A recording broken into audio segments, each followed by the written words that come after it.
Thank you, everybody, for coming to the Aaron Torres Podcast YouTube page. I do have one quick favor before we get to the video that you came here for, and that is very simply this. You see that little red subscribe button below this video?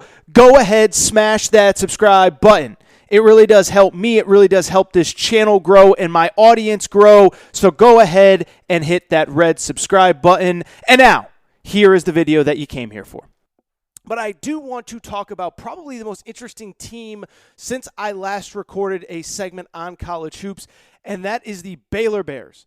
The Baylor Bears are awesome. Not sure if you heard. They're really, really, really good, though. And since I last recorded, two very dominant, convincing wins. They've played two top 15 teams. They beat Texas Tech by 8 at Texas Tech. Not too bad, especially with Texas Tech coming off that win over Texas last week that I was able to watch while I was traveling. And oh, by the way, they then on Monday night beat Kansas by 8 in a game that was really 11. Kansas hit a 3 at the buzzer to cut the lead to 8. I feel awful for all of you who had Baylor -9 because Kansas did cover, but Baylor wins. And so let's talk about the Bears, because I do think there has been this kind of conversation that it's Gonzaga 1, Baylor 2, everybody else 3. And while I am not ready yet to say definitively that I think that Baylor is better than Gonzaga, I think it's time that we probably start having that conversation. And at the very least, if we don't say that Baylor is better than Gonzaga, and again, I don't even know that I believe it at this moment in time, but even if we're not ready to say that Baylor is better than Gonzaga, I think one thing is definitively clear. I think the gap between Gonzaga at number 1 and Baylor at number 2 is smaller than the gap between Baylor at number 2 and whoever you have at number 3, whether it is Michigan, Tennessee, Texas, whoever, Iowa, who's actually playing really well, on and on and on and on and on. And so when I look at Baylor, I think it's just time to start giving them some respect because, you know, this was a team, and we'll talk about in a minute all the cancellations that they had, but really has been kind of off the radar for a team that has been as dominant as Baylor has been all season. And they have, in fact, been dominant. With Monday night's win over Kansas, they improved to 13-0. And how about this? All 13 wins by at least 8 points, which is no small deal because they've already beaten a bunch of teams that are really, really, really good. And I would say at least 4 that are shoo-ins to be in the NCAA tournament.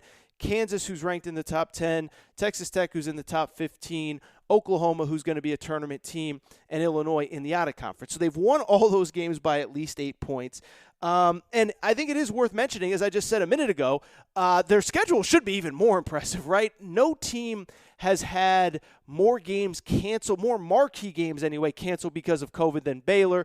So when I talk about them as 13-0 with all these dominant wins, that's after the fact that they were supposed to play at that Mohegan Sun event and play Villanova, who's now a top 5 team, and Arizona State, who was ranked in the top 25 at the time. They were supposed to play Texas and West Virginia already in the Big 12.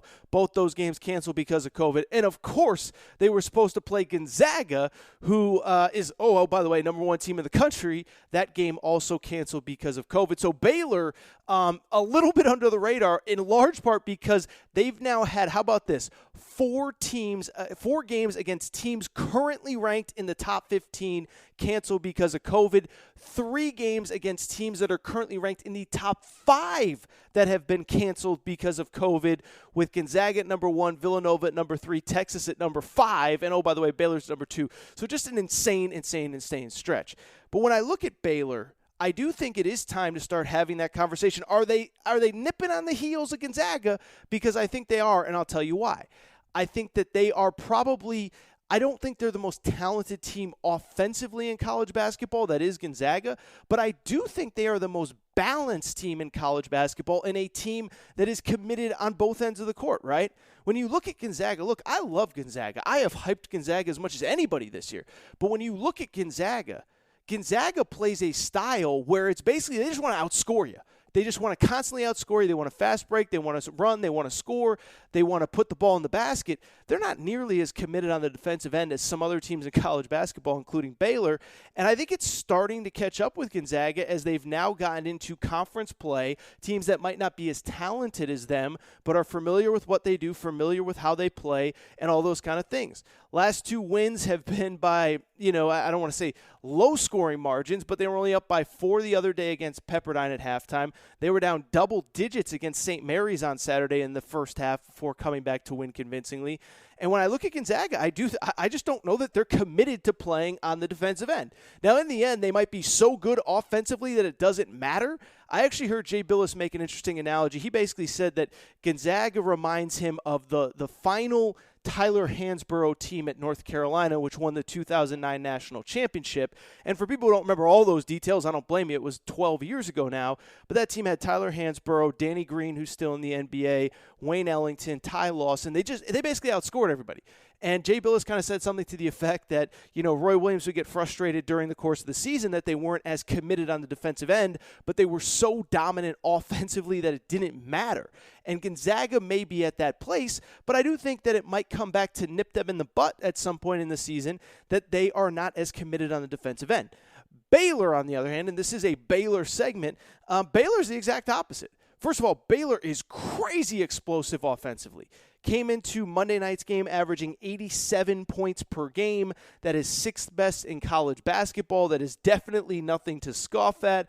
Like I said, it's not necessarily the Gonzaga Bulldogs putting up the numbers that they're putting up. But when you talk about Baylor, when you talk about putting up 87 points per game, especially now 6-7 games into conference play, that ain't a bad number. What I also think is crazy about Baylor, they shoot the 3-ball absurdly well, again, especially relative to the competition. So far this season, they have 6 players who are averaging at least 8.5 points per game, and their top 5 scorers are all shooting at least 39% from 3, which is insane, right? 40% from 3 is like a really good three-point shooter. Baylor's top 5 scorers all shoot at least 39% from 3. 4 of the 5 shoot over 40% from 3, and it's not as though they're not taking a lot of threes. All 5 of those guys average at least 2 3-point attempts a game. So we're talking about just an elite shooting team that can get scoring from all 5 spots on the floor. But the thing that I love about Baylor, beyond the fact that they are so explosive offensively, is that they're equally as committed on the defensive end, and I do think you saw that on Monday night against Kansas. I know that there were some issues at certain points, and there were some lulls, and there were some moments where Baylor wasn't spectacular.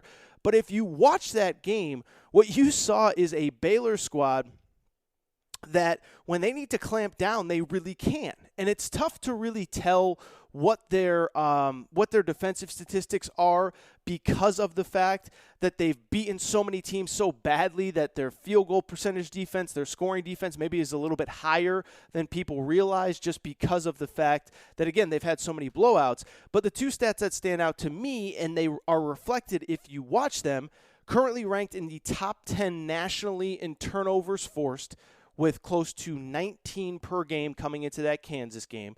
And they're 6th in the country in steals per game with just under 9, somewhere around the 9 area. I lost the stat here. I can't find it off the top of my head. But, they just put so much pressure on you defensively and create so much chaos. And, oh, by the way, that's exactly what they did on Monday night against a really good Kansas team, forced 15 turnovers and had 10 steals as a team.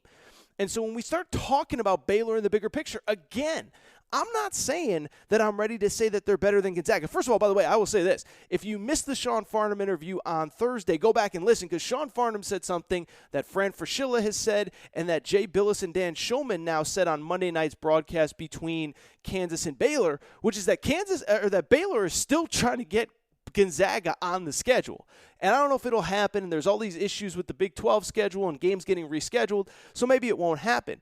But I wouldn't put to bed the idea that Baylor plays Gonzaga at some point during this regular season, and I hope it happens because I think it'd be good for both programs, and I think it'd be great for college basketball. But when I look at Baylor, I just think it's it's time to get them out of the shadows, right? Like, it just feels like we've talked so much Gonzaga, and then we've talked so much in some of these other programs, whether it's Duke being bad, whether it's Kentucky being bad, whether it's North Carolina not being up to expectations, Michigan State, Indiana, whoever, that I do think we're just sleeping on how dominant and how good Baylor is. Not saying that just yet that I'm ready to say that they are better than Gonzaga, but again, I am just so impressed by this team, and I do think in addition to being the most balanced team, I think they're maybe the one with the fewest weaknesses, right? Great guard play, probably the deepest backcourt in college basketball, right up there with Gonzaga. The front court has been incredible. They lost Freddie Gillespie. I've talked about it all preseason. I worried about their ability to get production in the front court. Well, Flo Thamba, who's a backup, has been awesome. And then they got the kid JTT, who I'm not even going to try to say his name, Chama Chachwa. I don't know. Jonathan Chama Chachwa? I don't know. The point being, they're awesome in the front court. They shoot threes, and they play defense. Gonzaga might be better right now, but Baylor is the most balanced team in college basketball, and I just want to put it out there. I don't think it's inconceivable to argue that Baylor is actually better than Gonzaga. I hope we get to see them on the court, but even if we don't, I just think I just think it's an incredible team, and I really do hope both of these teams get deep into the tournament, get a chance to play each other late, hopefully in the Final Four, where we would see a heck of a game.